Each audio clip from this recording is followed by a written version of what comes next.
हा पाऊस आला आला जखमेला करुणी ओला, त्याच्या पहिल्या त्या भेटीचा हा आठव जागा झाला. हा पाऊस आला आला, मी भनंग झालो देवा, कुठे साठवू त्याचा ठेवा. हा पाऊस आला आला. रवी आणि माझी भेट 1986-87ची पहिली भेट. मी 7वी-8वीला असेल आणि तो माझ्या अगोदर 1-2 वर्ष मागे. अतिशय सालस, सुसंस्कारित, कधीही मित्रांमध्ये असं काहीतरी छेडछाड न करणारा एकदम गरीब असा मुलगा. परंतु तो इंग्लिश मीडियमला होता RP विद्यालयात आणि आम्ही महाराष्ट्र विद्यालयामध्ये. जसे आम्ही सगळ्यांमध्ये मिसळणारे. आमची गल्ली म्हणजे एक नागचौकातल्या एक जोशीवाडा आहे समोर, नरसिंग टेकडी, आणि हा इकडे गादेकरांच्या दुकानाजवळ ते माडीवर असायचे. तर या मित्रांमध्ये कधीतरी आला ना ते छेडछाड करायचे. रवीला ते अजिबात चालत नव्हतं, पण त्याचा स्वभाव सगळ्यांची मनं जिंकून घ्यायचा.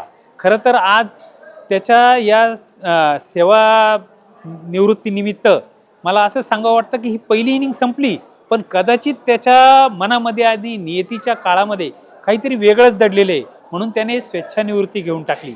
आता ही दुसरी इनिंग तो जोरदार खेळणार आहे. कारण पाडगावकर असं म्हणतात, आयुष्य हे विधात्याच्या वहीतलं पान असतं, रिकामं तर रिकामं लिहिलं तर छान असतं. पहिलं पान जन्म आणि शेवटचं पान मृत्यू असतं. आतली पानं आपणच भरायची असतात, कारण ते आपलंच कर्म असतं. हे कर्म रवीने आपल्या कष्टाच्या शाईने अत्यंत सुंदर असं रेखीव भरलं आणि आज आपल्या समोर एवढा त्याचा यशोगाथेचा ग्रंथ समोर आलेला आहे.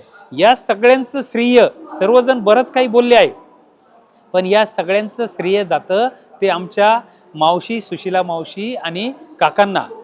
त्यांनी जे बीज पेरलं, जे संस्कार दिले, जे संस्काराची चांगली शिदोरी रवीपर्यंत पोहोचवली, त्याचं हे सगळं भांडवल आज उभं आहे आपल्या समोर. हे सगळं दिसतं आहे. मला आठवतं 2008ला एक नाशिक जिल्ह्याचा आमचा, मी त्यावेळेस सचिव होतो, जिल्ह्याचा एक मोठा 3000 लोकांच्या आसपास असा वधूवर परिचय मेळावा भरला होता. आणि त्यावेळेस मावशींनी भाषण केलं होतं की असा समाज आणि असा सुवर्ण अक्षरांनी लिहावा असा मेळावा आजपर्यंत मी बघितला नाही.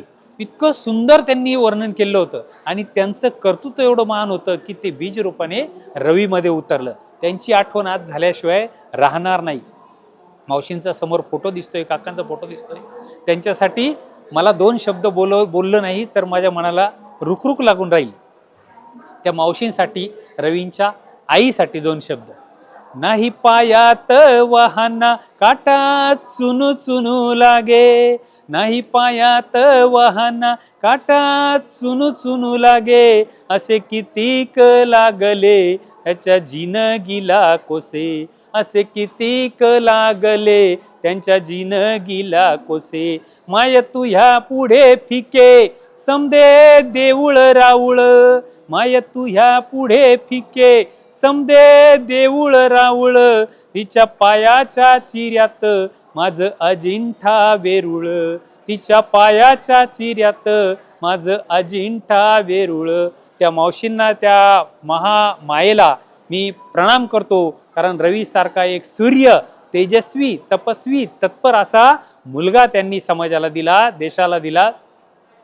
खूप बोलावं असं वाटतं, खूप सांगण्यासारखं आहे रवीचं. लहानपणापासूनचं मित्र, भाऊ बघणं सगळं आहे, पण सगळ्यांचा सार थोडक्यात सांगतो. एक मिनिटाची गोष्ट सांगतो. एकदा ब्रह्मदेवाचा दरबार सगळा भरला होता. सगळे भक्तगण समोर होते आणि नारद, आपल्याला नारद सगळ्यांना माहिती आहे, नारद त्या सगळ्यांमधून पुढे येऊन एकमेकाकडे पाहत स्वतःची पुशारकी सांगत होता. कारण काय, तर तो प्रत्येकाला सांगायचा ब्रह्मदेवाजवळ एक यादी आहे, त्याच्यात बघा नाव. आणि तो जाऊन तिथे बघून आला तर खरोखर ब्रह्मदेव भक्त ज्यांचं नाव घेतो, जे माणसं ज्यांची नाव घेतात, श्रद्धाळू भक्तगण ज्यांची नाव घेतात, त्या ब्रह्मदेवाच्या नावाच्या यादीमध्ये नारदाचं पहिलं नाव येतं. नारायण नारायण, देवाचं नाव घेणारे.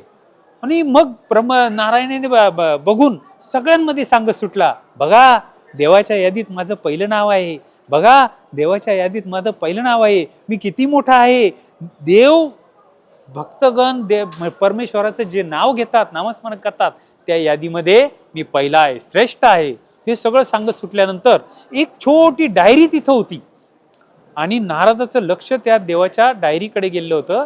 तिथं त्यांनी एक बोट ठेवलेला होता, देवाने बोट ठेवलेला होता, एक आपल्या बोटाखाली ती डायरी झाकून ठेवली होती. नारायणाच्या डोक्यामध्ये ती चुटपुट लागूनच राहिली. अरे एवढी डायरी बघितली, आपण सगळ्यांना सांगतोय आपण देवाचं नाव घेतो, त्या यादीत माझा पहिला नंबर आहे, पण ती डायरी कसली आहे. त्याला राहवलं नाही आणि कुतूहलाने तो पुन्हा देवाकडे गेला आणि देवाला सांगितलं, प्लीज देवा तेवढी बघू का. तरी देव असे बोटाखाली दाबूनच धरायचे. पुन्हा पुन्हा नाराज असतो, पुन्हा पुन्हा देवाने ती डायरी देऊन टाकली. डायरी एकदम कोरी, फक्त पहिल्या पानावर एकच नाव होतं, ते म्हणजे काय की देव ज्याचं नाव घेतो ती डायरी, असं लिहिलेलं होतं. देव ज्याचं नाव घेतो ती डायरी. आणि पानं उचकले, कोरे दिसताय, एकच पान बघितलं, त्याच्यावर फक्त एक नाव होतं, ते म्हणजे हनुमान. हनुमंताचं नाव एकट्याचं. कारण काय, हनुमंताला एकच माहित होतं की आपलं काम करायचं, राम नाम आणि काम. तसं रवी भाऊंनी आयुष्यामध्ये एकच, आपले क्रीडा विद्यार्थी घडवायचे, आपलं क्रीडा जगत मोठं करायचं, त्याचं नाव मोठं करायचं आणि प्रामाणिकपणे कष्ट करायचे. त्या सगळ्या कष्टाचं फळ त्याला मिळालेलं.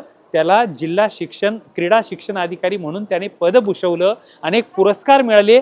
या पुरस्कारापेक्षा सगळ्यात महत्त्वाचं, त्याच्या विद्यार्थी मोठमोठ्या पुरस्कारांपर्यंत पोहोचले आणि ते विद्यार्थी जेव्हा रवी नाईकाचं नाव सांगतात तेव्हा आमचा सगळ्यांचा ऊर भरून येतो. बोलण्यासारखं खूप आहे, परंतु रवीला आमच्या महाराष्ट्र राज्य कुमावत सेवा विकास संस्था या राज्याच्या संघटनेच्या वतीने, त्याचप्रमाणे नाशिक जिल्हा बेलदार उन्नती समाज मंडळाच्या वतीने खूप खूप शुभेच्छा देतो. पुढची इनिंग त्याची अतिशय चांगली हो अशी परमेश्वराकडे प्रार्थना करतो आणि माझ्या कुमावत परिवाराच्या वतीने, मोराडे परिवाराच्या वतीने मनपूर्वक शुभेच्छा देतो. धन्यवाद.